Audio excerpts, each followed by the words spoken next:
근데 우리 숲에살가는 이름 대신에 별명을 주로 쓰거든요. 저는 그래서 숲으로 나가거나 다른 사람들한테 소개할 때 못난이라는 이름을 써요. 그래서 오늘은 못난이와 함께 오늘 탄소 중립에 대해서 수업을 할 거예요. 오늘 이거 있다는 이야기는 알고 있었죠? 탄소 중립에 대해서. 혹시 탄소 중립이라는 말 들어봤어요? 네. 탄소 중립 들어봤어요? 자, 그럼 탄소 중립을 들어는 건데 말도 할 수 있다. 진짜 내가 탄소 중립이 뭔지 말도 할 수 있다. 친구. 그런 친구 없어요? 친구들 앞에서 일어서가지고 탄소 중립은 뭐예요? 하고 얘기할 수 있는 친구. 2050 탄소 중립 얘기는 많이 들어봤죠? 2050 탄소, 2050년까지 탄소 중립을 해야 된다는 얘기잖아요. 그래서 2050 탄소 중립이잖아요. 그 얘기를 많이 쓰는데 탄소 중립이라는 얘기를 많이 들어봤는데 우리가 탄소 중립이 뭔지 말하기가 쉽지가 않아요. 그래서 못난이랑 오늘 수업을 하면서 탄소 중립에 대해서 알아볼 거예요. 네, 못난이란 말이 이상해요? 아, 그리고 시작하기 전에 못난이가 여러분한테 이 존댓말을 쓰면서 수업을 할 건데 하다 보게 되면 분위기가 이렇게 올라오고 하다 보면 좀 반말을 할 수도 있어요, 내가. 그래도 괜찮을까요? 네. 안 된다라고 신경 엄청 쓸 건데, 그래도 말하는 도중에 반말하는 건 어쩔 수가 없어요. 이해를 해주시고. 자, 탄소 중립이란 여러분도 다 알고 있을 거예요. 우리가 이산화탄소를 발생시키잖아요. 개인이나 기업이 발생시킨 이산화탄소량이 너무 많아지다 보니까 지구에 무슨 일이 생겨요? 지구가 따뜻해지고, 지구가 따뜻해지면서 그에 따라서 기상이변이 엄청 일어나잖아요. 기상이변이 일어나면 농사가 제대로 안 되고 태풍, 홍수, 뭐 산불, 전염병 이런 일들이 연쇄적으로 계속 일어나거든요. 그래서 이거 이대로 가다가는 우리가 정말 살기 힘들겠는데 그래서 그럼 이산화탄소가 늘어나면서 이런 일이 일어나니까 이산화탄소를 줄여야 되지 않을까 하면서 우리가 사용한 이산화탄소 양만큼 무슨 수를 쓰든지 간에 잡아가지고 실질적으로 이산화탄소 배출량을 제로로 만드는 거. 이게 탄소 중립이에요. 탄소 중립. 무슨 말인지 알겠죠? 이 이야기를 하려고 못난이가 지금 육지에서 온 거예요. 육지에서. 네, 근데 고향은 원래 서귀포. 우리 할머니가 더 이상해. 서귀포 사는데 그 20년 전에 육지 올라가 살다가 지금 요것 때문에 내가 좀 왔어요. 되게 반가워 나는. 어쨌든 고향에 온 거잖아요. 수업을 하러 내가 오다니 되게 반갑고 설레고 그렇습니다. 자, 이게 탄소 중립이고 먼저 이 동영상 먼저 잠깐 보고 진행을 할게요. 소리가 안 나네? 아니 이거 피닉스 아니? 소리가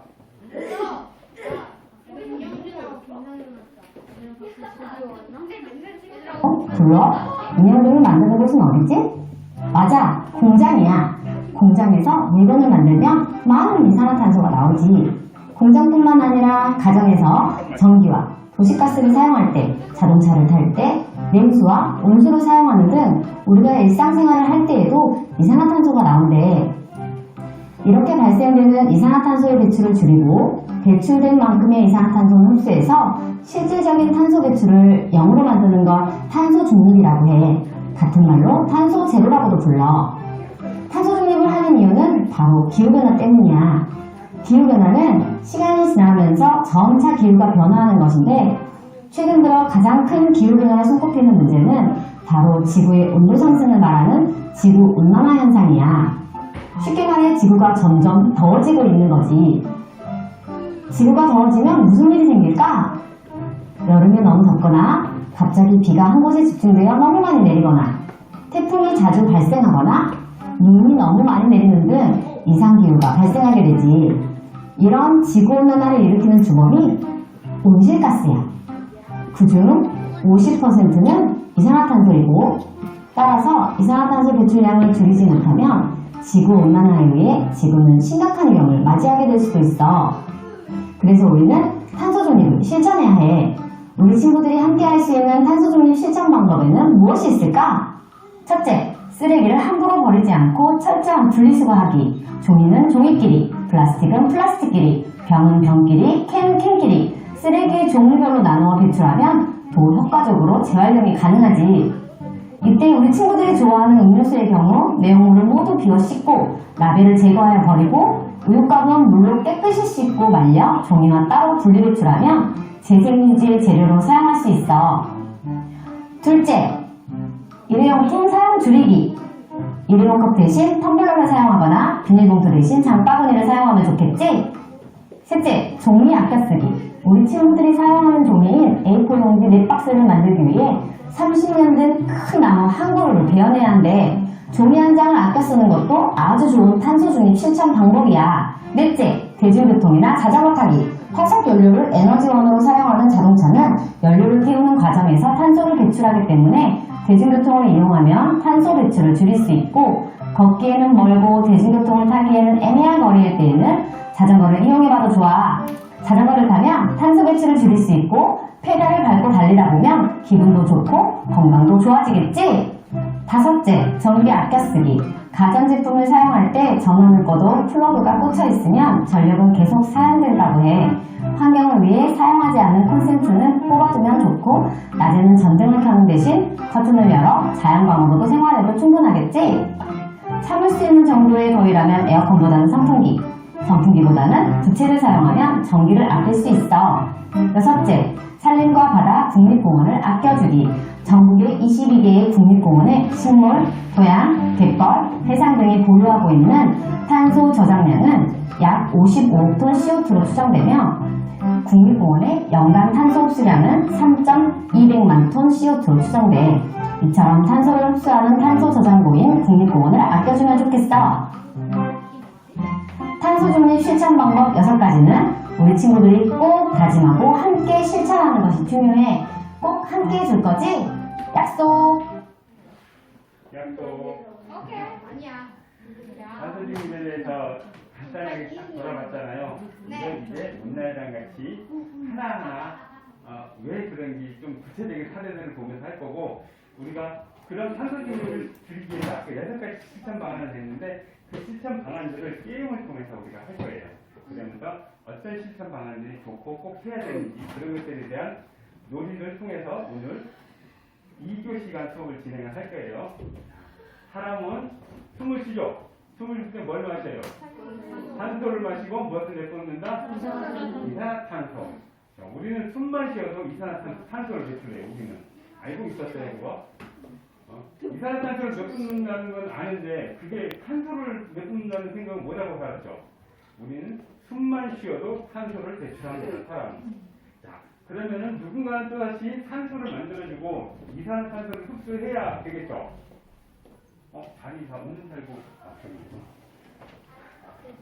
그죠? 누가 탄소를 만들고 이산화탄소를 흡수할까요? 나무. 나무는 이산화탄소를 흡수하고 탄소를 배출하죠. 그래서 식물들은 이산화탄소를 흡수하고 탄소를 배출하고 또 모든 동물들은 그 탄소를 마시고 이산화탄소를 배출하면서 지구는 딱 안전하게 안정 상태를 유지하면서 살았었죠. 그리고 식물이 이산화탄소를 흡수하고 탄소를 내뿜는 과정을 여러분 다 배웠죠.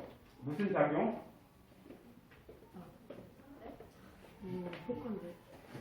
이산화탄소를 마시고 잎으로 이산화탄소를 흡수하고 뿌리에서 물을 쭉쭉쭉 들이마신 다음에 햇빛 받으면 나뭇잎들은 꽁짝꽁짝꽁짝 작업을 해가지고 포도당을 만들고 쓸모없는 탄소를 내뿜고 이 과정은 무슨 과정이라고 해요? 뭐라고? 광합성. 들어봤죠? 네. 자, 아무튼 자, 이 친구들 선물 하나 줄게. 광합성, 광을 합성해가지고 이게 식물이 우리가 내뿜는 이산화탄소를 나뭇잎이 빨아들이고 뿌리에서 물을 쭉쭉쭉쭉 빨아들이면서 이 속에 물과 이산화탄소가 나뭇잎 속에 있잖아요. 이때 햇빛이 오면 여기서 꽁짝꽁짝꽁짝 공장이 돌아가잖아요. 나뭇잎이 공장이잖아요. 그래서 설탕, 포도당을 만들고 포도당이 설탕이 되니까 그리고 그걸 만들고 나머지 쓸모없는 탄소를 채 내렸으면 그게 우리가 숨 쉬는 거잖아요. 다 알고 있는 사실이잖아요. 그죠? 이걸 광합성이라고 하죠.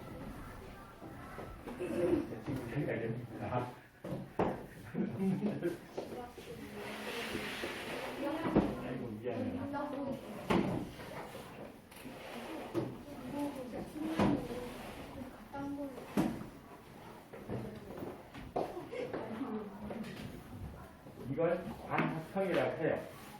그리고 아까도 얘기했지만 식물은 이산화탄소를 흡수하면서 호흡하고 사람은 동물들은 산소를 흡수하면서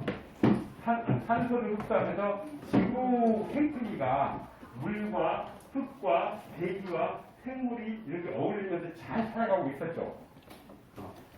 이때까지만 해도 이산화탄소가 지구엔 별 문제가 되지 않았어요. 그죠? 근데 언제부터 산업혁명 이후 여러분들 오늘 고생하셨고요. 전날이랑 만나서 산소님 이야기한 거 솔직히 쉬운 일은 아니에요. 왜냐면 우리가 불편해야 되니까. 근데 우리가 조금 불편하지 않으면 우리의 삶이 앞으로 더 힘들어진다는 거 아니고 지금 조금 더 불편한 삶을 살아가는데 조금 더 각오를 하고 생각도 하고 그랬으면 좋겠습니다. 자, 이상으로 수업을 마칠게요. 인사하시죠. 인사. 인사. 자, 인사할게요.